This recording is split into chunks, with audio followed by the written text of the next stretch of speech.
Everyone, welcome to digital GK classes. तो चलिए हिंदी की पेडागोजी के कुछ क्वेश्चंस को डिस्कस करते हैं। बहुत इंपॉर्टेंट है, आने वाले सारे शिफ्ट में ये क्वेश्चंस आएगा 100%। तो जो लोग भी पहली बार आए हैं चैनल को सब्सक्राइब कर लें, क्योंकि ऐसी क्लासेस आपको हर दिन मिलेगा। और मेरी इस एक मेहनत के लिए आप लाइक तो कर ही सकते हैं। तो चलिए स्टार्ट करते हैं। बहुत अच्छे क्वेश्चंस हैं, ऐसे घुमा घुमा के क्वेश्चंस पूछ रहा है ना अब, तो जितने भी शिफ्ट हुए हैं उन सबका एनालिसिस करके मैंने ये वीडियो बनाया हुआ है। तो चलो देखते हैं। सबसे पहले देखो, पहला क्वेश्चन क्या लिखा है कि शिक्षिका ने कक्षा 4 के विद्यार्थियों को 6-6 के समूहों में बांटा है। फिर उनको बिना अंत वाली एक लघु कथा है, बट उसका कोई अंत नहीं है, वैसा वाला उसने कहानी दे दिया। उसके बाद उसने कल्पना करने के लिए, चर्चा करने, अंतिम रूप देकर कहानी का अंत लिखने के लिए कहा कि ये कहानी का अंत तुम लिखोगे। तो इस गतिविधि के द्वारा शिक्षिका उनके किस कौशल के विकास कर रही है, कौन सा कौशल जो है वो डेवलप करना चाह रही है। तो सिंपल है ना, रचनात्मक लेखन है। जब भी आप अपने क्लास में भी ऐसा कराओगे ना कि बच्चों को सोचने पे मजबूर करोगे, बच्चा खुद से सोचे इसके बारे में, हर बच्चा अलग अलग क्रिएटिविटी करता है, उसको बोलते हैं रचनात्मक लेखन। ये इसमें सही हो जाता है।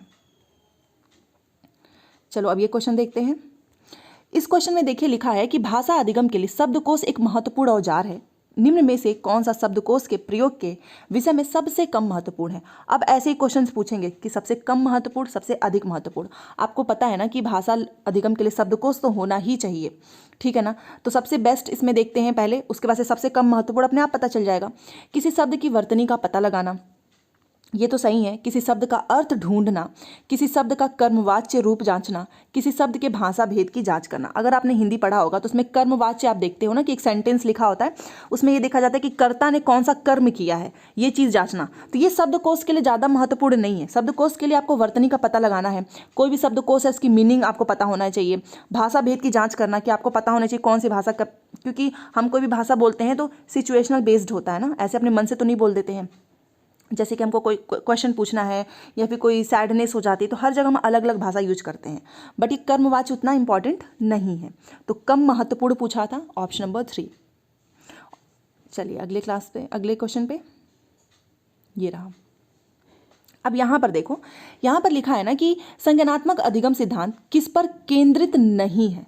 संज्ञानात्मक अधिगम के बारे में कॉग्निटिव लर्निंग आपने इतना पढ़ा होगा ना, नेगेटिव वाला बताना है।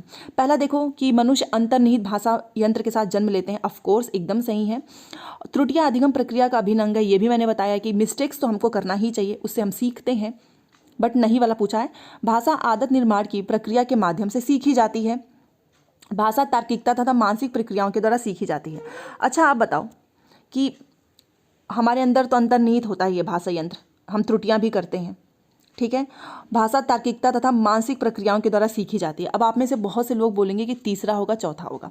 कुछ लोग बोलेंगे कि भाषा जो है तार्किकता। आप खुद सोचिए ना, आपने कोई भी लैंग्वेज सीखी होगी तो उसमें ऐसा तो नहीं है कि बिना मानसिक प्रक्रिया के ही द्वारा आप सीख लिए होंगे। और ये जो तीसरा लिखा है कि भाषा आदत निर्माण की प्रक्रिया के माध्यम से सीखी जाती है, ये गलत है। क्यों?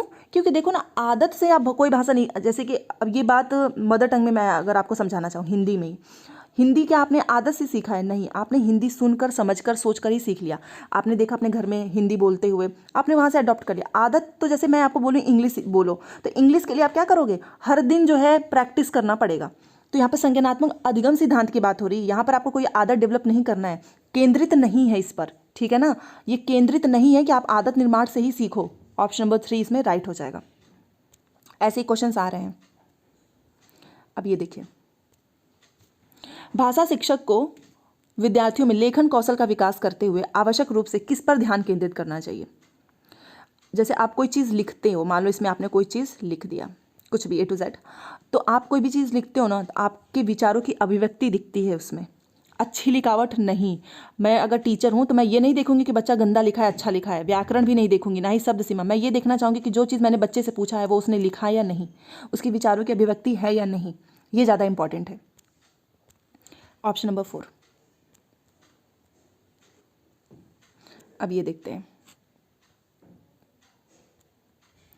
देखो, कक्षा 1 की भाषा की पाठ्य पुस्तक में पहले पृष्ठ पर आपने देखा होगा ना, मेले के कुछ दृश्य हैं, छपा हुआ है, जिसमें कोई शब्द या वाक्य नहीं लिखा हुआ। इसमें कोई भी शब्द, कोई वाक्य नहीं लिखा हुआ, बस ऐसे पिक्चर है। तो शिक्षार्थियों के लिए इसका क्या उद्देश्य है? आप बताइए क्यों ऐसा है ये पिक्चर में। चित्र को देखने में मजा आता है? बिल्कुल भी नहीं। चित्र को समझना तथा विश्लेषण करना, उन्हें ऐसे चित्र बनाने के अवसर प्रदान करना, पुस्तक पठन में उनके धैर्य में वृद्धि करना। मैं आपको एक चीज़ बता रही हूँ, एक तो क्लास 1 का बच्चा है और यहाँ पर पहले ही पिक्चर्स वगैरह, आपने देखा होगा कि छोटे बच्चे ना पिक्चर्स वगैरह पे ज़्यादा इंटरेक्ट करते हैं, ज़्यादा उनको देखना पसंद करते हैं। क्यों? क्योंकि वो पिक्चर्स को ना अपने आप से समझते हैं। अगर यहाँ पे कोई लड़की मेले में जा रही है, कुछ भी कर रही है, तो वो सोचते हैं कि अच्छा हाँ मेले में जाएगी तो ये खरीदेगी। वो अपने आप से समझते हैं, उसको एनालिसिस करते हैं। ऑप्शन नंबर 2 सही होगा। मज़ा आ रहा है, अवसर दे रहे हो, या फिर धैर्य, छोटे बच्चे हैं, आपको भी पता उनके में पेशेंस कहाँ होगा जो आप धैर्य की बात कर दे रहे हैं। ये तो आसान है, दूसरा सही हो जाएगा। अब ये देखते हैं अभिकथन कारण, ये बहुत इंपॉर्टेंट क्वेश्चन है, इसको देखते हैं, करते हैं। पहला लिखा है कि शिक्षक को कक्षा में संप्रेषणात्मक कार्य से संरचनाओं को संबद्ध करना आवश्यक है। अच्छा हाँ, संप्रेषणात्मक का मतलब होता है कम्युनिकेशन। तो कोई भी आप क्लास में संप्रेषणात्मक कार्य में संरचनाओं मतलब क्रिएटिविटी को संबद्ध करना आवश्यक है, उससे बच्चा ज़्यादा सीखता है। एकदम सही लिखा है। अब इसका रीज़न देखो, क्या संप्रेषणात्मक कार्यों का अभ्यास शिक्षार्थियों को समाज में बेहतर प्रदर्शन में समर्थ बनाता है। यस, देखो कम्युनिकेशन स्किल्स होती है ना हमारी, अगर आप इससे करवा रहे हो बच्चों को, तो बच्चा जो है सोसाइटी में बेहतर प्रदर्शन करता है। इसीलिए संप्रेषणात्मक कार्य से संरचनाओं को संबद्ध करना आवश्यक है। कथन भी सही है, रीज़न भी सही है, रीज़न इसके संदर्भ में सही है, ठीक है ना। तो किस पे जाएंगे? दोनों सही है तो पहले पे जाएंगे, क्योंकि दोनों सही है और इसकी सही व्याख्या करता है।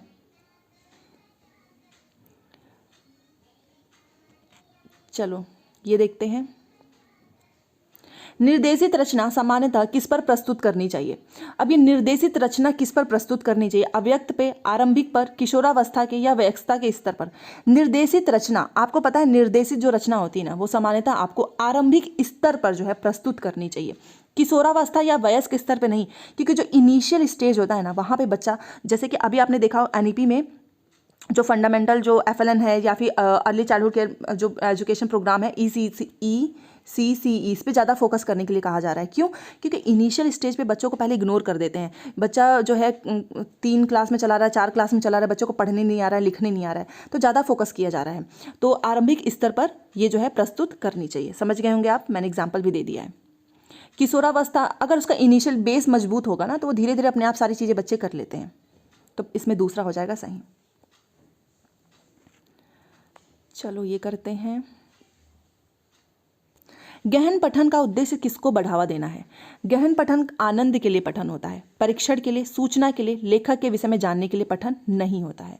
तो ये कई बार पूछा हुआ है कि गहन पठन का उद्देश्य किसको बढ़ावा देना है, तो वो है आनंद के लिए पठन। कोई चीज़ आप पढ़ रहे हो, कोई भी कॉमिक्स हो गया, मैगजीन हो गया, उसमें आनंद के लिए पढ़ रहे हैं, उसको बोलते हैं गहन पठन।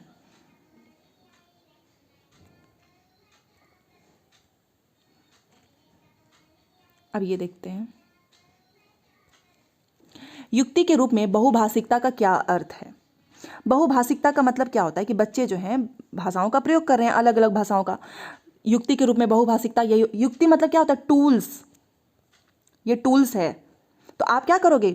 मान लो एक क्लास में एक छोटा सा बच्चा है, ठीक है, वो एक भाषा जानता है, फिर एक और बच्चा है वो एक भाषा जानता है, अलग अलग भाषाएं जानता है। तो आप एज अ टीचर क्या करोगे? जो बच्चों की अलग अलग भाषाएं हैं उसको एज अ टूल्स यूज करके क्लास में यूज करेंगे, यही तो करते हैं ना। तो इसको बोलते हैं कि आपने क्या कर लिया, अलग अलग भाषाओं को युक्ति के रूप में यूज कर लिया है, शिक्षार्थी के भाषाओं का ही प्रयोग कर लिया है आपने। इसको बोलते हैं बहुभाषिकता। और ये मैंने इसलिए ऐसे समझाया क्योंकि कंफ्यूज कर देता है। जैसे कि पहला लिखा है कि विद्यालय में अनेक भाषाओं का शिक्षण, सभी शिक्षार्थियों की मातृभाषाओं का शिक्षण अधिगम, शिक्षार्थियों की भाषाओं का प्रयोग करना, शिक्षार्थियों को विदेशी भाषाएं सीखने में समर्थ बनाना। अब देखो आप तीसरा तो काट दोगे ना, बस इस 3 में कंफ्यूज हो जाओगे, तीनों कंफ्यूज करने वाला है। बट याद रखना, युक्ति का मतलब होता है टूल्स, और आपने हर एक बच्चे की जो भाषाएं हैं उसको क्या कर लिया है? प्रयोग कर लिया है, ठीक है, ये होता है। ऑप्शन नंबर 3, शिक्षार्थी की भाषाओं का प्रयोग करना। और ये हमारा लास्ट क्वेश्चन। ऐसी क्लासेस आती रहेंगी तो चैनल से जुड़े रहो, आप ही का फायदा होगा। पठन शिक्षण शास्त्र किस बात का समर्थन करता है? ये क्वेश्चन पूछ रहा है। पठन का मतलब क्या होता है? अर्थ ग्रहण करना है। पठन का मतलब लिपि पढ़ना है, पाठ्य सामग्री के विचारों का सांकेतिकरण पठन है, या लेखक बनने के लिए पठन आवश्यकता है। पठन का मतलब, जैसे मैंने आपको कोई चीज़ यहाँ पर लिखी हुई है, मैंने आपको बोला इसको पढ़ो, मैं क्यों बोलूँगी ऐसा? क्या आपके एंटरटेनमेंट के लिए? नहीं, मैं इसलिए बोलूँगी कि आप इस चीज़ को पढ़कर इसका अर्थ ग्रहण करें। आप कोई, अभी आप मेरे ये जो वीडियो देख रहे हो, आपने यहाँ से क्या किया है? कुछ ग्रहण कर रहे हो, आप इसको पढ़ रहे हो, बाद में भी पढ़ोगे, इसका मतलब आप क्या कर रहे हो? ग्रहण कर रहे हो इसका अर्थ। समझ गए होंगे आप। तो पठन शिक्षण शास्त्र किस बात का समर्थन करता है कि बस ऐसी बिना मतलब का मत पढ़ो तो उसका अर्थ भी तो ग्रहण करो। तो ऑप्शन नंबर 1 इसका राइट हो जाएगा। तो ये छोटी सी क्लास है जिसमें मैंने 10 क्वेश्चंस डिस्कस कर लिया है। 10 क्वेश्चंस का आप मुझे नंबर जरूर बताना।